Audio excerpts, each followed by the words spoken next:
feeling like a shark in a shrimp tank. Big fish, small pond in the shrimp tank. Welcome back, everybody. Had a great show today with Brian Kellerman from Kellerman Consulting here in Columbus. Also learned about Brian being a pizza connoisseur today, which was enjoyable. Had a great show today and learned about his journey, his evolution, being in education, being a teacher, and then that evolving into being a business owner in the food and safety industry, which was very interesting to learn. And we've talked a lot about the challenges over the past couple years, and there's been a lot of challenges, but I know John has a great first question for you to sort of summarize what we talked about today.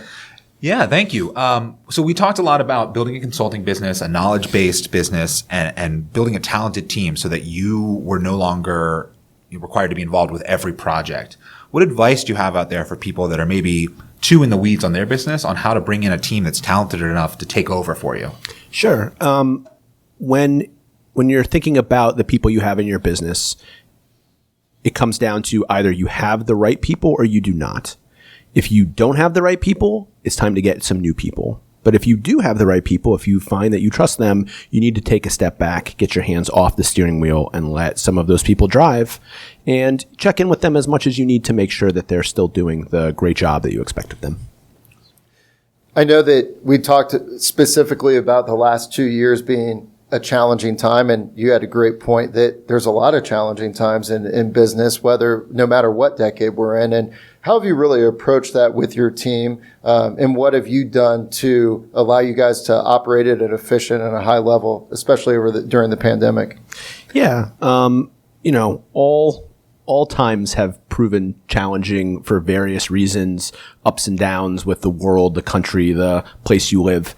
But having strong values and sharing them with your team members, communicating properly, those things are timeless, and those things kind of float in the rapids or the rivers of life, and you can always make your way through challenging events by instilling really high value and meaningful, constructive team building to survive those things.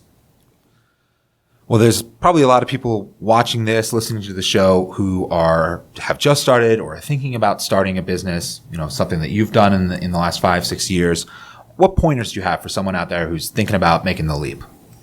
Yeah, I always like to tell folks, in order to have a successful business, you need to be able to explain what problem you solve in less than one sentence, and it should be a short one. So, if I have a hammer and you have nails, we've got a potential solution here to your problems. If it's convoluted, if it's difficult to understand, you're probably going to have a very hard time getting someone to see you as the solution to their problem. Well, we had like Phil said, a great show today. A lot of insight and a lot of wisdom into growing and building a team during a pandemic and into the value of leadership. So I want to thank you for coming on with us today. For everyone who's watching this, be sure to like and subscribe to our channel so that you know when our new shows are coming. You can download the full episode anywhere you get a podcast: Apple, Stitcher, Spotify, iHeartRadio, literally anywhere that podcast exists, we're there. You can find out more about Kellerman Consulting by going to kellermanconsulting.com. You may not need to until the government comes knocking on your door, but it's good to have that in your back pocket. We're there if you need us. For Phil and myself, wishing everybody a wonderful holiday season, and we'll see everyone in the new year. I've been feeling like a shark in a shrimp tank. Big fish, small pond in the shrimp